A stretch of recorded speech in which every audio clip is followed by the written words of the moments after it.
Yo. Yo. So I'm going to go over just kind of some of the guidelines and how we anticipate them affecting camp and camp's program. And then Adam will kind of watch the chat box as I'm going. And if there's a question that ties directly to the topic that I'm on, he'll jump in and ask me that question. And then once we've moved through everything, then we'll come back to and just kind of Adam will keep feeding me questions until we kind of hit the end of our time slot or until we finish, whichever comes first. We're shooting for 11:30 as a stop time, just to be good with everybody else's days. If we still have a pile of questions at 11:30, we'll just keep going. On our end, we don't have a hard stop necessarily, but we do want to be gracious with your time. So our plan, so I'll just start. Is that okay, Adam? Or you think I should hit something else? No, I think we're good. Okay, good. So this fall, Adam and I have spent some time going over the Maine state guidelines. So the ones that we were given last spring are still in effect for this year. We haven't received new ones yet. So that's kind of been our starting places. We need to first look at those guidelines and see how we can go forward. There's a few big things that have changed between this past June and now, and testing is probably the biggest one of them. Testing was more accessible in other parts of the nation than Jackman, Maine last June. Now there's all kinds of services that we can work with, and we will be able to get kids tested if they're sick on site at MRO without having to move sick people around. So last summer, one of the big deal breakers for us was having to take a sick person or child to Skowhegan in hopes that they would test us with no guarantees that they would. And that was a big deal breaker for trying to operate in light of the pandemic. So Adam and I have spent a fair amount of time going over those guidelines and kind of planning out our summer based on that.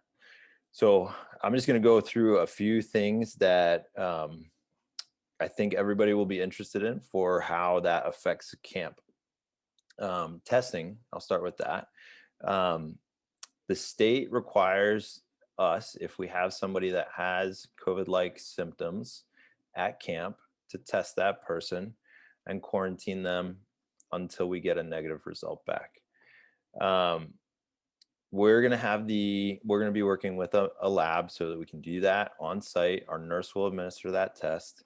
And we're planning on that being at least a PCR. We're still waiting to determine whether or not a rapid is reliable enough to justify the costs that are involved with it.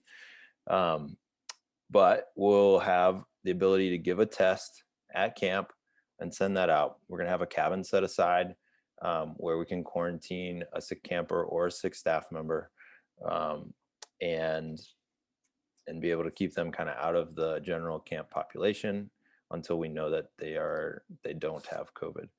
And then at that point, they'll be able to re-enter the program.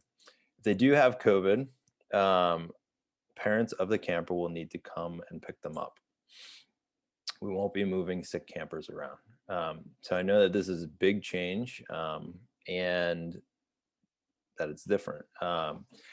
International campers would be a little bit different. It's still complicated. International campers, if they come in and they get sick at camp, they'll still be quarantined and we'll wait out the 14 days. If their session is over at that point, then they would fly back. If the parents want to come and pick them up, they could come and pick them up. If it's within, say, a month, we're going to recommend that international campers come for a month. That way, if they were to get sick, they could still get better and re-enter the camp population and then go home on their normal plane ticket that they've already paid for.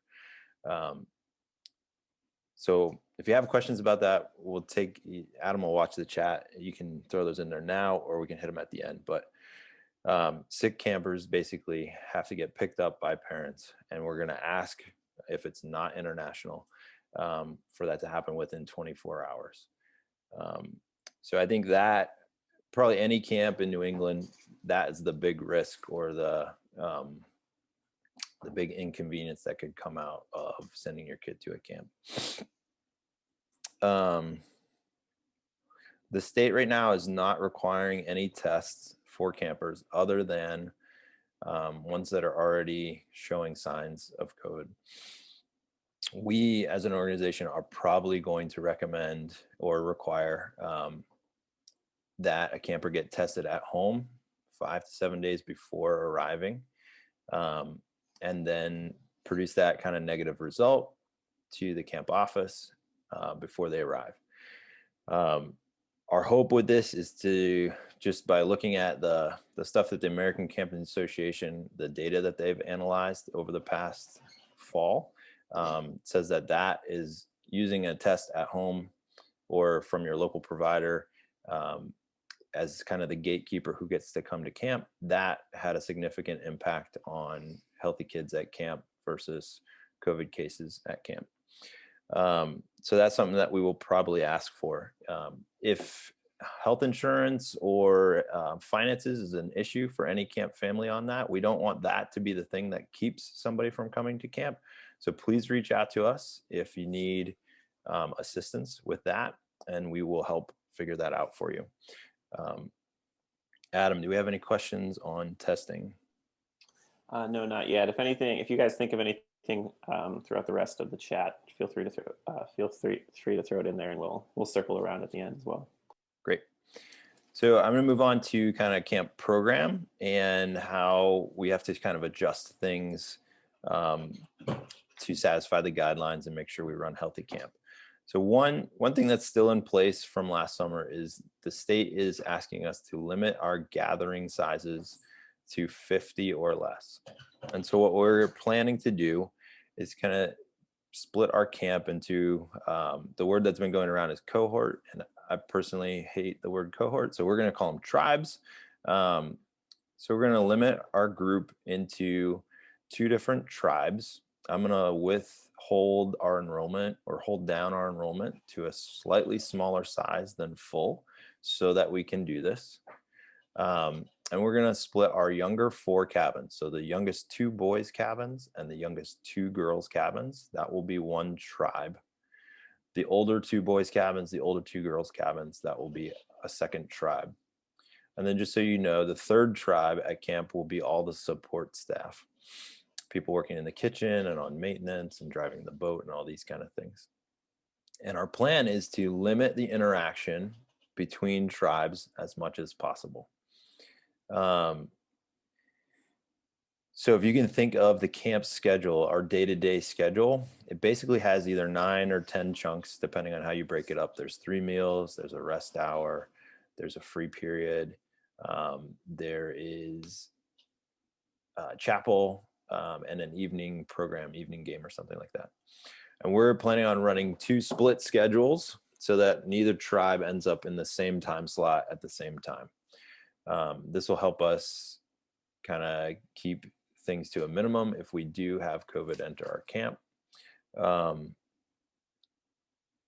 And so that's our plan. It's going to be complicated for us as staff, and we embrace that and are planning to just kind of make that happen. That's one of the things that allows us to operate this summer if we keep those tribes to 50 or less.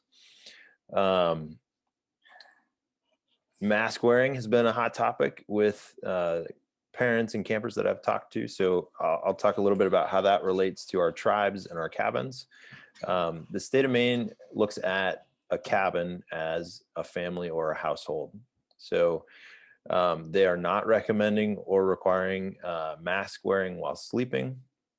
And so just like in your own homes, when you're with your family, you typically don't wear masks, I'm assuming. We don't anyways. So in our cabins, in our households, we will not be requiring mask wearing. We will be increasing our airflow in those cabins. Windows will be open 100% of the time, and we will have fans in the windows 100% of the time and running. If we need to run heat, if we have cold nights in June, that can happen. That's normal for us. We'll run heat in order to keep that a comfortable living space, but we want to keep our airflow changing over as fast as possible. Okay, so just no, we're not going to wear masks in cabin groups. So if that cabin is doing something just unto themselves, maybe they're cooking out for breakfast, maybe they're doing an evening game together and it's just them, there will not be masks required. If they are entering some other population or some other population brings them together, so if they go from their cabin into the tribe, then we will be wearing masks if we can't keep appropriate physical distance. We're going to be doing as much outdoor programming as possible. Now this gets a little tricky, especially in first session, where we get a little bit more rain. But if we can eat outdoors, we're going to eat outdoors. And if we can do chapel outdoors, we're going to do chapel outdoors. If we have to come indoors, we're going to be needing to wear masks at that time, especially if we're in our larger tribe group. Dining hall relates to this a little bit. We'll be separating so if you haven't been to camp yet, there's our dining hall normally fits all 100 kids plus all the staff in that one room. And then we have a screened in porch just off of that where we normally sit the rest of our support staff and the wild campers and those people. So we're planning on using those separate spaces, and we're going to split our schedule so that one tribe eats in the dining hall. They'll sit at the same table. Every cabin right now has 2 assigned tables, and so they'll stay at those tables. The dining hall will get sanitized between sittings, and they will they'll not be in the dining hall at the same time as another tribe. If the support staff or the wild kids or some other population is also eating at the same time, they will be out on the staff porch, is what we call it, the screened-in porch, and they'll get served by the dining hall staff, the food staff, and they will not come into that space. So we have to keep those kind of separate.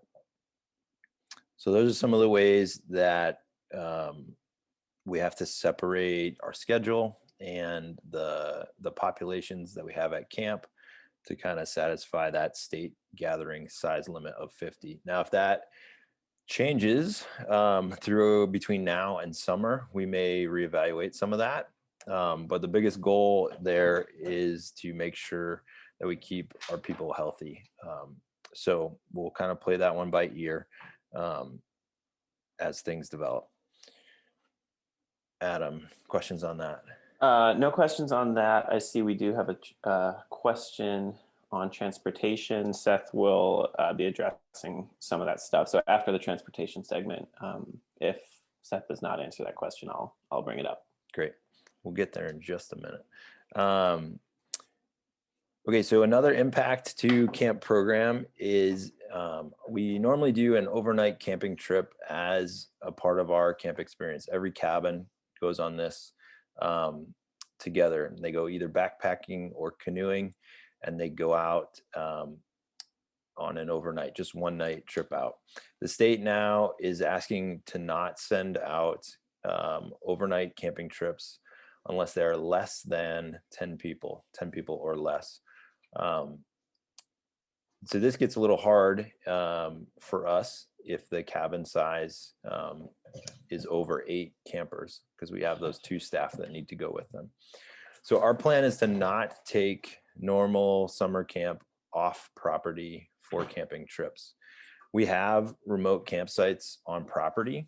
We have a fairly large lean-to structure that we've been using for years as a camping overnight location. And then we have a couple other that we are going to build that either are already in process or we're already in the plan. So we're going to fast track a couple of those, and we'll be doing overnight campouts on property for cabins. And again, this will be just one cabin at a time unto themselves on this camping trip.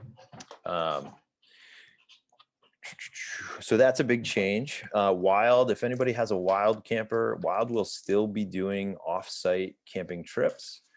We won't necessarily be able to do all of the ones that we've been doing in the past, but our plan is to do most of them. And I'm limiting the enrollment for those two programs to 8 campers, and they already have 2 staff. So that way we can satisfy the state's requirement to keep that population at 10. If you have more questions about Wild, we'll do those kind of dead last, because I think that's probably our smallest segment of parents on the call. So hang in there if you have questions. Adam will feed those to me kind of at the end. Okay, so I have one more topic that Adam and I laid out to hit, and that's transportation and rafting. So the state is asking for a couple of things. They're asking us to not use outside providers where we get mixed, our population gets mixed into other populations. So because of this, we are not planning on doing any rafting in the 2021 summer. Now, this is a big bummer for a lot of us, but it's something that we need to do. I know something that we need to do right now to satisfy the state. We do envision rafting coming back in the future, but for this season, we feel like that's something that we cannot do.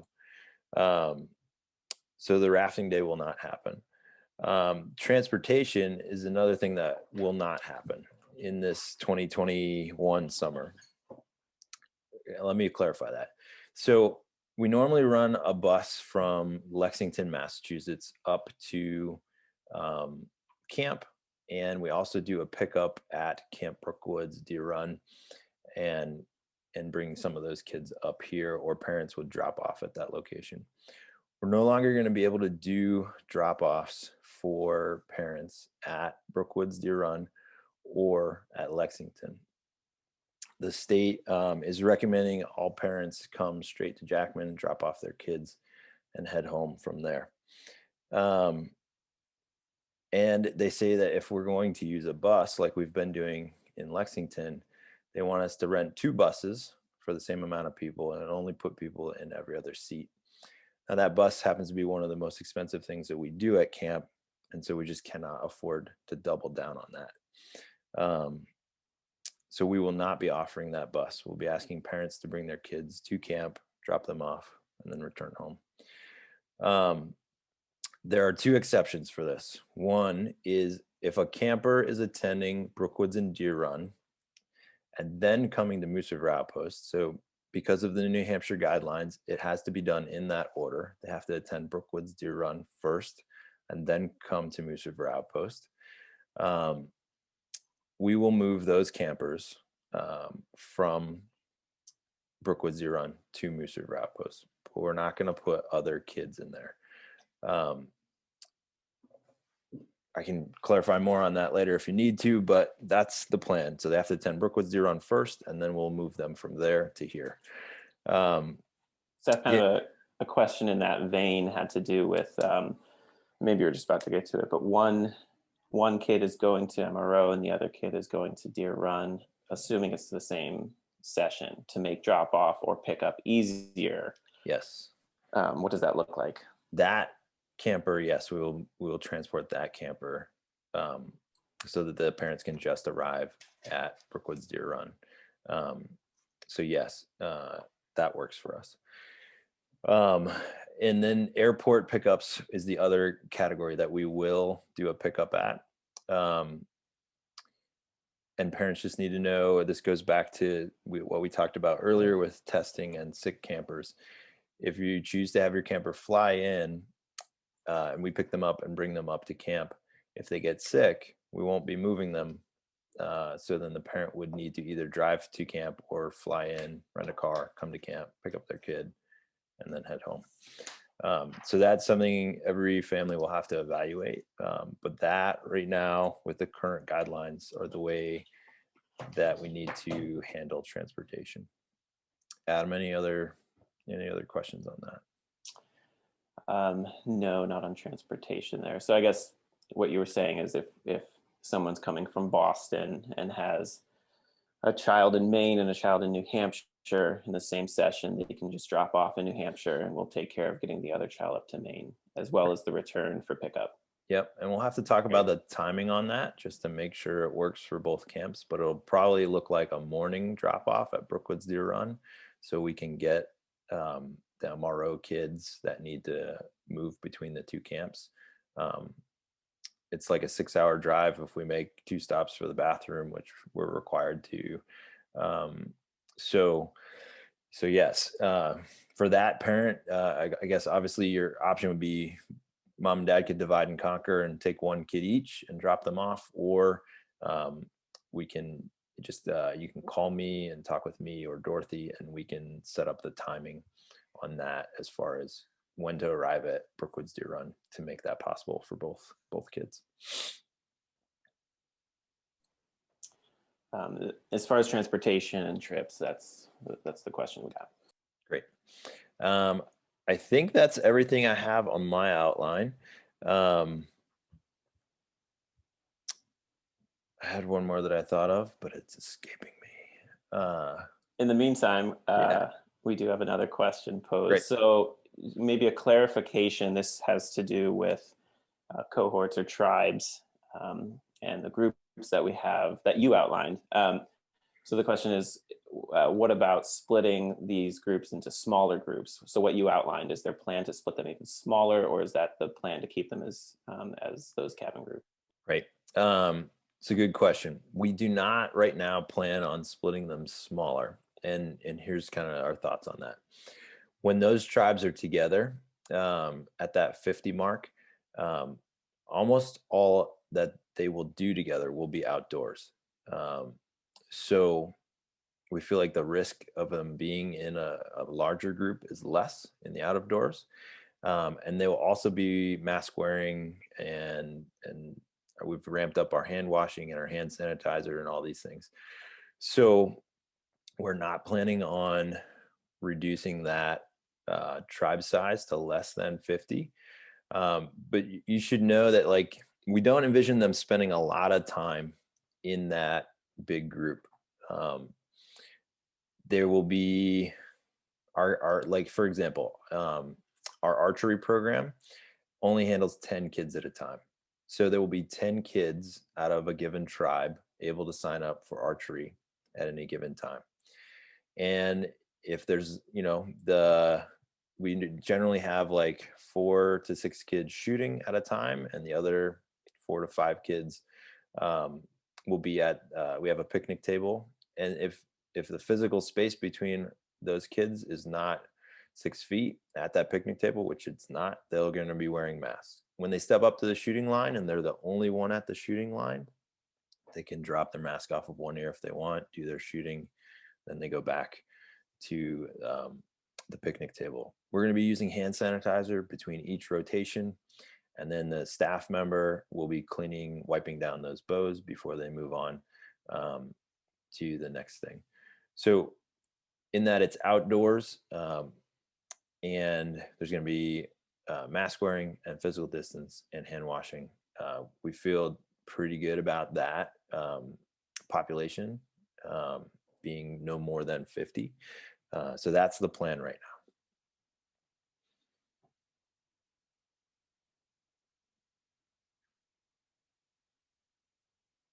Any other questions, Adam?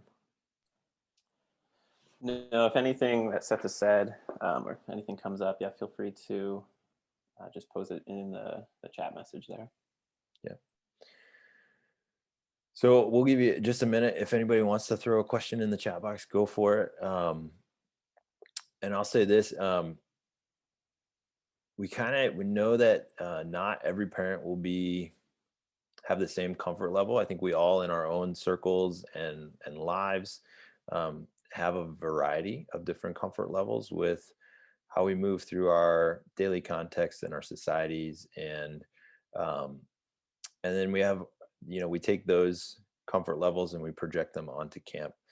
And I know that we're trying to make the best plan we can for this summer based on both the guidelines and The research that we're getting from the American Camping Association and the camps that did operate last summer, and some of the best practices that came out of that. And I guess I think maybe it won't be the right fit for every camper, which is kind of why I wanted to start this conversation in February and not wait until, the last minute. So if you find yourself in that not comfortable category, or just need to talk more, please reach out to me. A lot of what I do right now this time of year is just talking with parents about camp and what the plan is.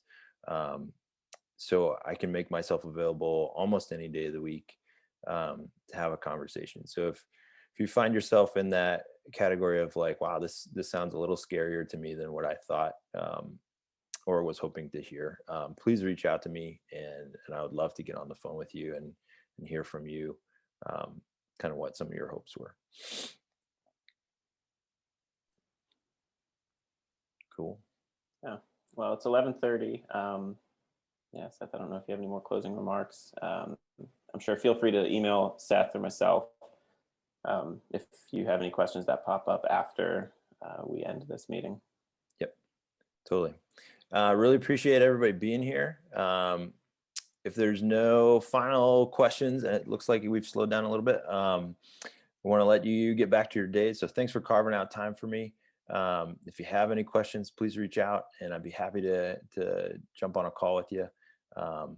And yeah, we're really looking forward to doing camp this summer, and having your kids with us. So thanks, and thanks for being here.